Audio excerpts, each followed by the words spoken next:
Okay, I think this thing's recording. It's fine. Okay, hello and welcome to Raw Architecture. My name is Andrew Hernandez. I'm a California licensed architect, and today in AutoCAD and building code, we're a building code review. We're going to be discussing how to calculate some of the occupant loads and determining occupancy and the plumbing fixture count and the exiting requirements kind of all roll into some shared requirements and shared data info. So what we're going to do is switch over to here. So basically the way that a space is classified, a term called occupancy classification. So very quickly, if you're looking at this video, you're probably in the industry and you kind of are aware of what is required for a particular space. But just as a quick exercise, this is how I go over some of the requirements for the occupancy count, the plumbing fixture count requirements, and the exiting requirements. And it all has to do with the occupancy classification and the use. So what we're going to do is go to the California Building Code. We're going to go to the occupancy classification and use, and we're just going to scroll down a little bit. I'll go over a couple of occupancy types, and then we'll jump over to the plumbing fixtures and the occupancy count by the means of egress, which is exiting. Okay, so once we're in chapter 3, we kind of scroll down, and this particular project that we're working on is a restaurant. So I am conducting an analysis on the dining area, the kitchen area, and some of the ancillary areas to give me a determination of the plumbing fixture count and the exiting requirements. So what we're going to do is scroll down to A occupancy because it's an assembly. And if you scroll down here, you have A1, A2, A3, A4, and they all have different assembly designations. So you have bowling alleys, dance halls. A group assembly 4 would be an arena, skating rink, swimming pool, tennis courts. As you go through the code, these designations have their own requirements in various areas of the building and the design and the code related information. So determining the occupancy classification and the use of the space has a number of effects on the rest of the space and the rest of the design. So that's kind of what we're establishing here. We know we're doing a restaurant, and so we have to follow those restaurant requirements. So we're going to go to assembly group A2. We see here restaurants, cafeterias, and similar dining facilities, including associated commercial kitchens, and then taverns and bars. So we're falling under restaurants. You can see here we have a sushi restaurant, quite a large one. You enter here and you have this big dining area here. Hopefully my mouse is showing up on the video. And you have the bathrooms kind of in the back, and then the kitchen area. Typically with a restaurant, the kitchen is 25 to 33% of the space. And then the rest of the area is the dining area, bathrooms, and ancillary access areas to the rest of the space, whether it's hallways or other exiting hallways or offices, stuff like that. So you want to stay in the 25 to 33% square footage range of the total square footage of the space and use that for the kitchen. Usually that is right around what is required for the dishwashing area, storage, cold storage, and then obviously the cooking area and potentially the staging area for the food, depending on the restaurant that you're building. Okay, so let's jump back over to the code. So we've established that the occupancy classification is A2 restaurant. So what we're going to do is jump over to the plumbing fixtures. This is under the California Plumbing Code, and this is chapter 4, plumbing fixtures and fittings. Plumbing fixtures and fixture fittings. We're going to scroll all the way down to 422.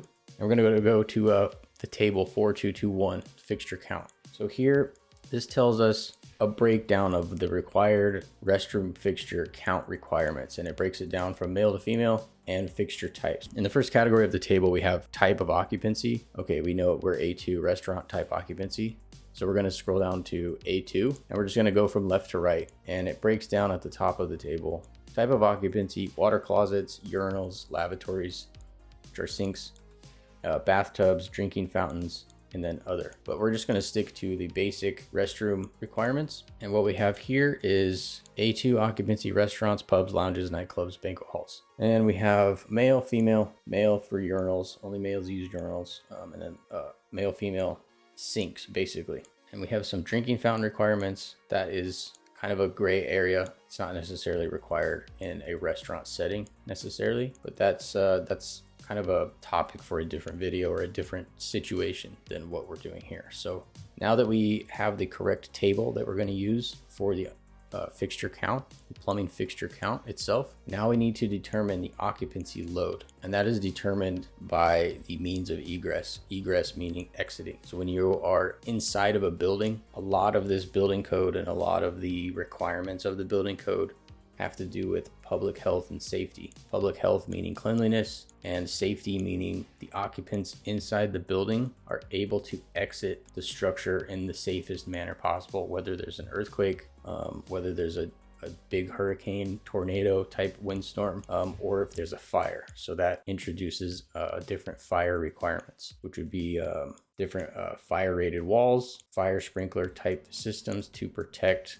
the structure long enough so that the occupants inside the structure can exit. Now there are other fire protection type systems that are intended to protect the building itself, but the core general, like if I'm going to generalize the core purpose of that portion of the code, the safety portion has everything to do with getting the occupants that are inside the building outside the building and giving them enough time to get out of the building as safely and as quickly as possible. Okay, now that we're at the means of egress portion, we're going to look at the means of egress occupancy load table. So we're going to determine the function of the space. Now these function of space determinations are within the building, within the occupancy of the building. So they're not necessarily the occupancy type and use. It's just within that building, within that occupancy type, ours being A2. What are the functions of all the spaces inside that building? So we have the dining area, we have the kitchen, we have some of the hallways, we have the bathrooms.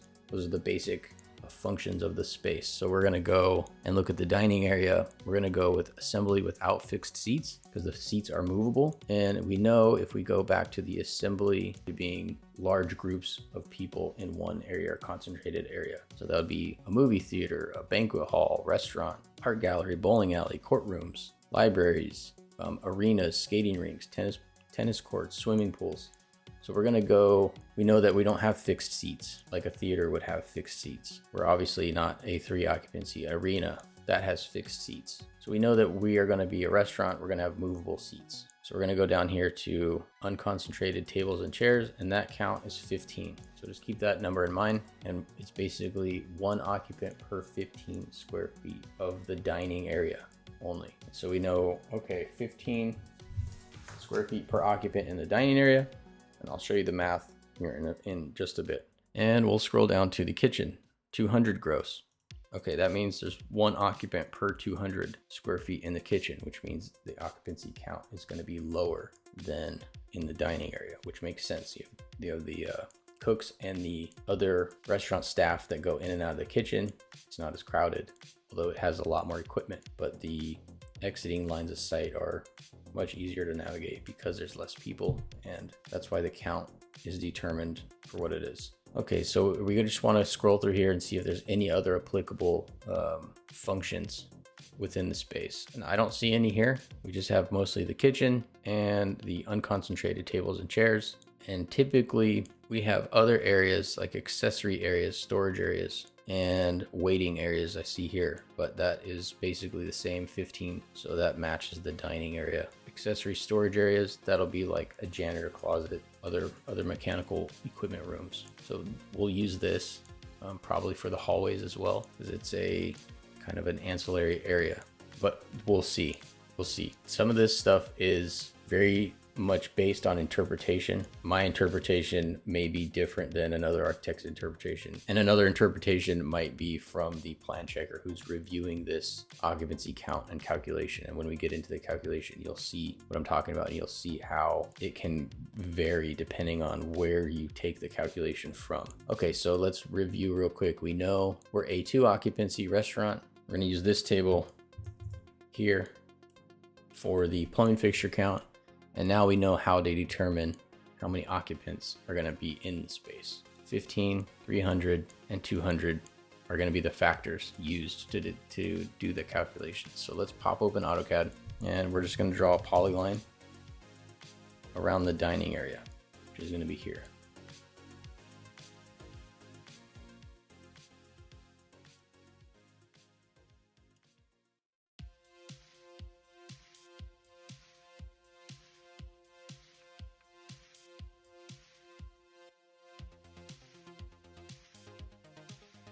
Close. Okay, now we have a full polyline around the dining area. So there's one, and I'm gonna go to the kitchen and I'll draw a polyline here.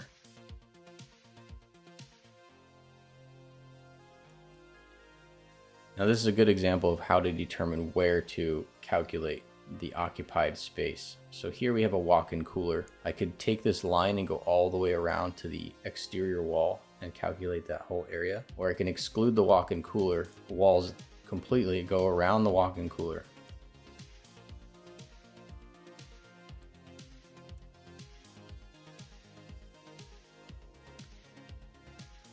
All the way around here. Do a close. I'll fix this line real quick. And then what I would do is just do the inside area of the walk-in cooler itself, which lowers the count pretty significantly. But that makes sense because a human is not going to be walking in this little space here between the exterior wall and the outside wall of the walk-in cooler, or in the space of the walk-in cooler wall itself. They're just going to be using the inside of the walk-in cooler. So that would count as the kitchen area in my interpretation of the code, in my opinion. That's how I've calculated it in the past. I don't like adding more square footage to a particular calculation like this when the square footage is not usable square footage, meaning there's no access to that area. The reason I do this is because you can see here, if I do calculate all this,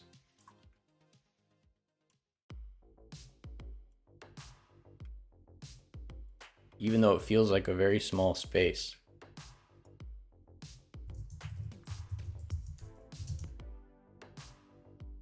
it's actually 21 square feet. 21 square feet could be the difference between, let's say, a 800 square foot kitchen. Adding that to 21 square feet puts it over the threshold to require the calculation to be 1,000 square foot kitchen. Even though it's only 821, that 200 occupant load factor puts it over the 800, and now we have to add one more occupant. And in the grand scheme of things, that one occupant count may trigger another requirement that is unnecessary because it's not really occupiable space, but it's requiring potentially another exit door or increasing the width of an exit. It's not necessarily the case in this instance for this particular restaurant, but it's just good practice to not calculate unusable space when you're doing an occupancy calculation, because this area, no one's going to be standing in it. No, it's not usable, so it shouldn't be counted towards the occupancy load. That's why you go inside face of the wall and all the other areas where a human can actually interact with the space. Okay, so we have two examples here. So I'm going to go area, and I'm going to calculate the dining area. So I have 2,084 square feet, and then I'm going to do the kitchen, and we'll do the math after. So look here, we have 893. And what we're going to do is pull up our handy calculator, and we're going to go 2084 divided by 15. So we have 138 occupants that can be inside that dining area space. Sorry, 139.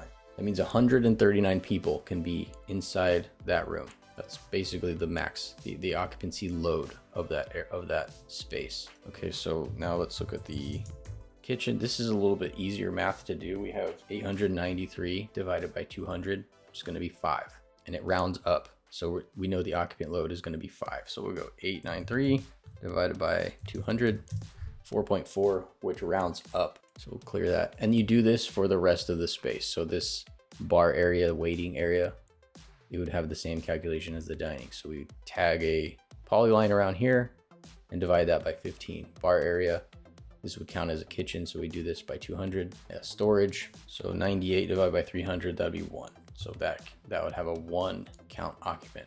Okay, so you're probably wondering how to calculate the hallway, the women's, and the men's restroom areas within this occupancy load calculation context. In my opinion, in my interpretation of the code, this is a shared function of the space. So if this hallway is occupied by a person in the restaurant, or the women's or the men's restroom area is occupied by a person, that person came from either the dining room or the kitchen. So the occupancy count of that person has already been calculated within the space. Now, some jurisdictions I've had plans and projects in force us to calculate those areas, even though there's an understanding that those areas are only occupied by people from the dining room or from the kitchen. I don't agree with this interpretation or requirement, but sometimes you just have to play ball with the plan checkers and with the governing jurisdiction just to get the plans through, because you don't want to die on that hill. It's not the hill to die on. It's not that big a deal. It adds a couple of occupants. And how do they determine that occupant factor? I've had them have an application of 50 square foot per occupant. I've had them have the application of 100 square feet per occupant. So it just depends on that particular plan checker in that particular jurisdiction. And I've also tried to fight them on this. I've used this table as a shield and sword to try and get them to point out an area where it requires them to account the hallways and the restrooms, knowing that the occupants in those areas are from other portions of the space. I've yet to have a plan checker point and say, hey, this is where it says right here in black and white, and that's why I'm requiring it.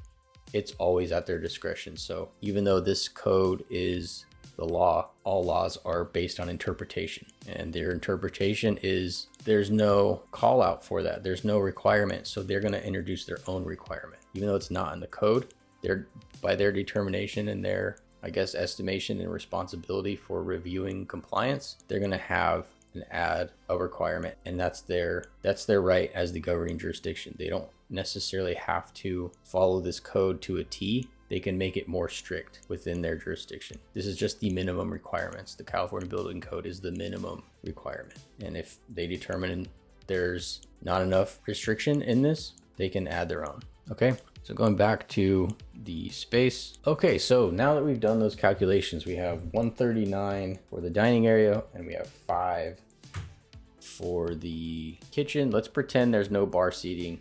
There's no host area. This whole middle section is not here. Let's just pretend it's not there. And our total occupant load is 144 occupants.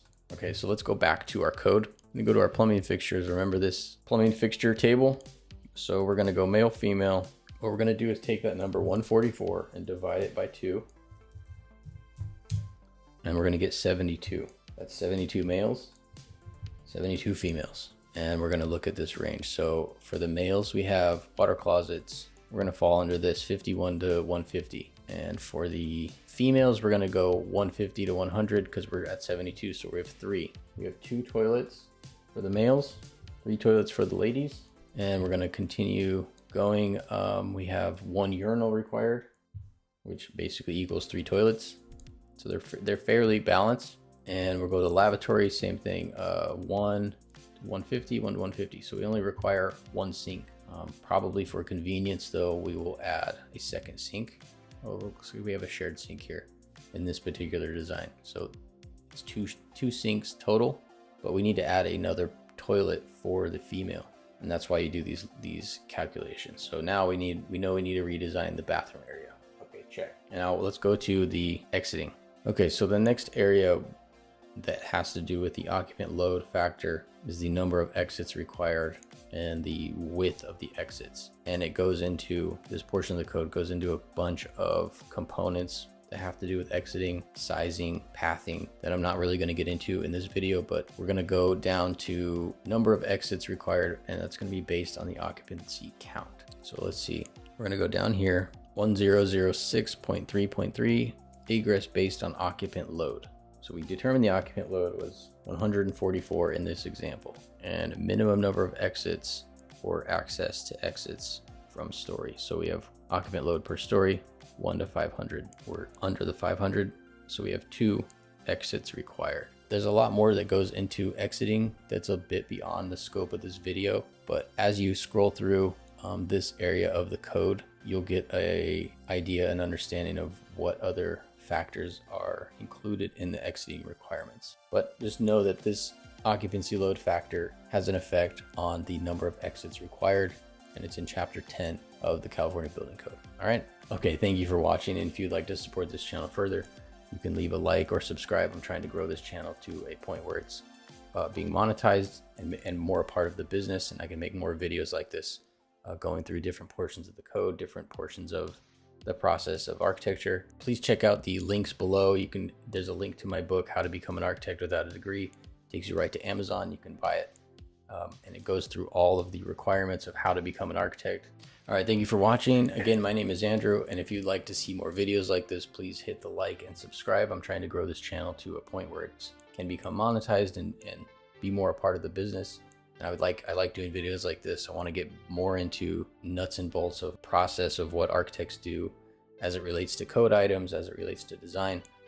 So if you'd like to support this channel further, hit the like and subscribe down below. We also have links in the description. One is to my book, How to Become an Architect Without a Degree. It takes you through the whole licensing requirement process in North America. And the other link is to the Etsy store. We have stock plans available for people looking to just have a stock design set of drawings. We have other digital products for sale for architects and engineers looking for a standardized master set. And that's all we have for today. Thank you for watching, and I'll catch you on the next one.